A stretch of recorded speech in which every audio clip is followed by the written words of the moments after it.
Scene change होता है। युद्ध भूमि, धुआं, आग और बर्बाद किला। सम्राट बोले, इस राज्य में एक पिता और पुत्र की जोड़ी की चर्चा हर जगह थी। लोग उन्हें बाघ पिता और बाघ पुत्र के नाम से जानते थे। सेनापति के पुत्र बोले, दोनों ने अनेक युद्धों में अपनी वीरता साबित की थी। उनकी बहादुरी की कहानियां पूरे साम्राज्य में प्रसिद्ध थीं। सम्राट पीछे मुड़कर देखते हुए, पिता और पुत्र दोनों ही रणभूमि में अद्वितीय योद्धा हैं। सेनापति पुत्र सम्मान पूर्वक हाथ जोड़ता है। सेनापति पुत्र, महाराज, आपके आदेश के अनुसार सब कुछ पूरा कर दिया गया है। सम्राट बोले, लेकिन अब परिस्थिति बदल चुकी है।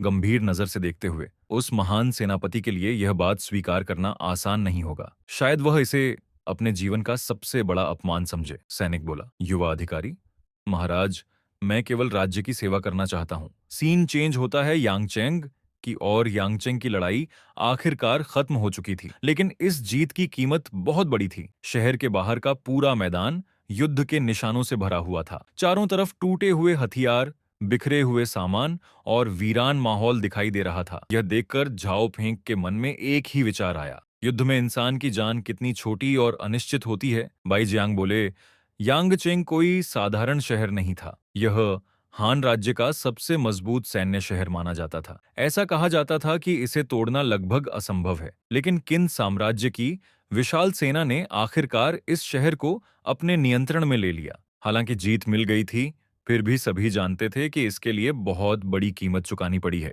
झाओ फेंक अपने आसपास के विनाश को देखते हुए, झाओ फेंक के मन में केवल एक ही विचार चल रहा था, उसे हर हाल में मजबूत बनना है। इतना मजबूत कि भविष्य में कोई युद्ध, कोई दुश्मन और कोई संकट उसकी जान के लिए खतरा न बन सके। झाओ फेंक को एक बात साफ समझा दी, इस दुनिया में कमजोर लोगों की कोई जगह नहीं है। चाहे उसके पास सिस्टम हो या असाधारण प्रतिभा, अगर वह जल्दी से जल्दी शक्तिशाली नहीं बना, तो एक दिन उसका नाम भी इन गुमनाम सैनिकों की सूची में शामिल हो जाएगा। उधर युद्ध भूमि के दूसरे छोर पर पहली मुख्य बटालियन की कमांडर लान तियान अपनी घुड़सवार सेना के साथ तेजी से आगे बढ़ रही थी। उसके पीछे सैकड़ों सैनिक अनुशासन के साथ आगे बढ़ रहे थे। दुश्मन की मुख्य सेना बिखर चुकी थी, लेकिन लान त्यान कोई जोखिम नहीं लेना चाहती थी। घोड़े को रोकते हुए लान त्यान ने सामने मौजूद सैनिकों की ओर देखा और सख्त आवाज में आदेश दिया, दुश्मन पूरी तरह खत्म नहीं हुआ है। सभी टुकड़ियां सतर्क रहें। भागे हुए सैनिकों का पीछा करो और आसपास के क्षेत्र की पूरी तलाशी लो। किसी भी संदिग्ध व्यक्ति को नजरअंदाज मत करना। झाओ फेंक युद्ध भूमि के बीच खड़ा था। उसके सामने बर्बाद शहर और चारों तरफ फैला विनाश दिखाई दे रहा था। उसे अपने सिस्टम की याद आई, जब मेरे सभी एट्रीब्यूट्स 1000 से ऊपर पहुंच जाएंगे, तब शायद मैं एक बिल्कुल अलग स्तर पर पहुंच जाऊंगा। उस समय मेरी ताकत, गति, सहन शक्ति और शरीर की मजबूती इतनी बढ़ जाएगी कि सामान्य योद्धा मेरे सामने टिक भी नहीं पाएंगे। उसकी आंखों में आत्मविश्वास झलकने लगा। अगर मैं उस स्तर तक पहुंच गया, तो शायद कोई भी मुझे रोक नहीं पाएगा। तभी लुओ चाओ अपनी सेना के सामने खड़ा होकर सभी सैनिकों को इकट्ठा होने का आदेश देता है। उसकी आवाज में एक अलग ही रौब था।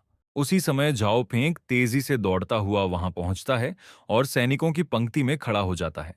लुओ चाओ गंभीर स्वर में कहता है, सैनिकों, शहर के बाहर की सफाई लगभग पूरी हो चुकी है, लेकिन इसका मतलब यह नहीं कि खतरा खत्म हो गया है। याद रखो, शहर के बाहर और शहर के अंदर की स्थिति बिल्कुल अलग है। दुश्मन किसी भी कोने में छिपा हो सकता है। इसलिए इस अभियान के दौरान कोई भी लापरवाही नहीं करेगा। अपने हथियार हर समय तैयार रखना। हम शहर की दीवारों, गलियों और बाहरी क्षेत्रों की पूरी तलाशी लेंगे। अगर कोई संदिग्ध व्यक्ति दिखाई दे, तो तुरंत रिपोर्ट करना। यह मिशन आसान नहीं है, इसलिए सभी लोग सावधानी से आगे बढ़ेंगे। सभी सैनिक ध्यान दें, शहर के बाहर की सफाई पूरी हो चुकी है, लेकिन शहर के अंदर अभी भी खतरा छिपा हो सकता है।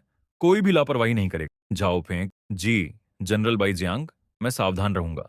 अचानक उसकी नजर एक सुनसान कोने पर पड़ी।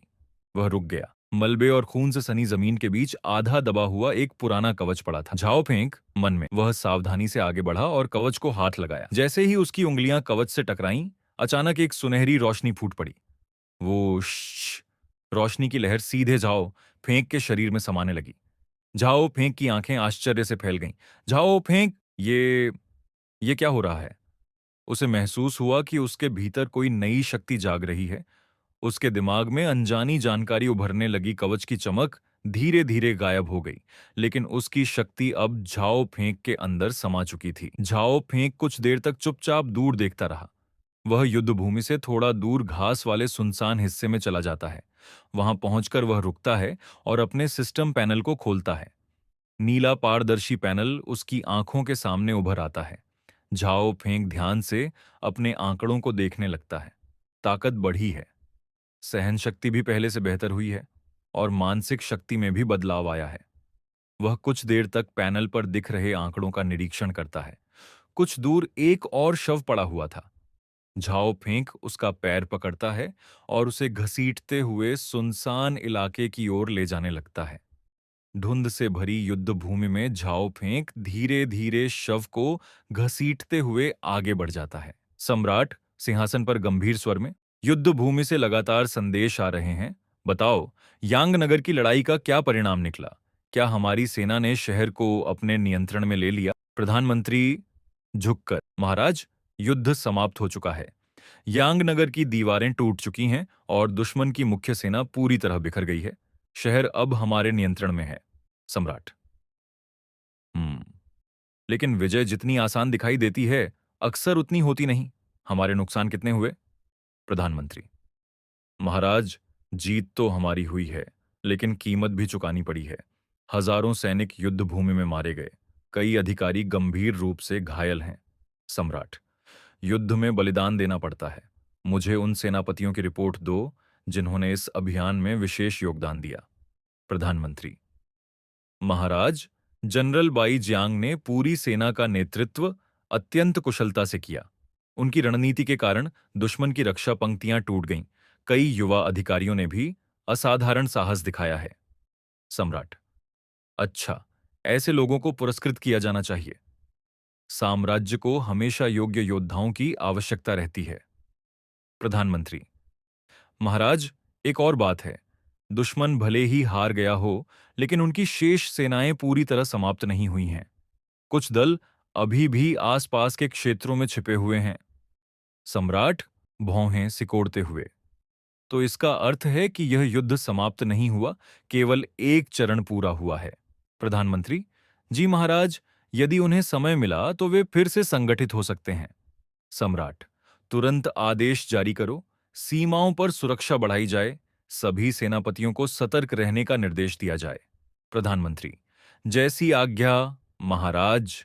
सम्राट, और युद्ध में वीरगति पाने वाले सैनिकों के परिवारों को पर्याप्त सहायता दी जाए। उनकी कुर्बानी को भुलाया नहीं जाना चाहिए। प्रधानमंत्री, महाराज की दया और न्याय की पूरे साम्राज्य में प्रशंसा होगी।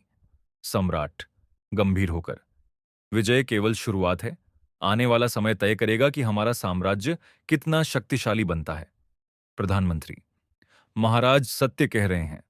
मैं अभी आपके आदेशों का पालन करवाता हूं। प्रधानमंत्री गहरा प्रणाम करता है। विशाल दरबार में सन्नाटा छा जाता है, जबकि सम्राट दूर कहीं सोच में डूबा साम्राज्य के भविष्य की ओर देखने लगता है। इस मानवा के तीसरे पार्ट के लिए चैनल पर बने रहे और नए मानवा रोज देखें।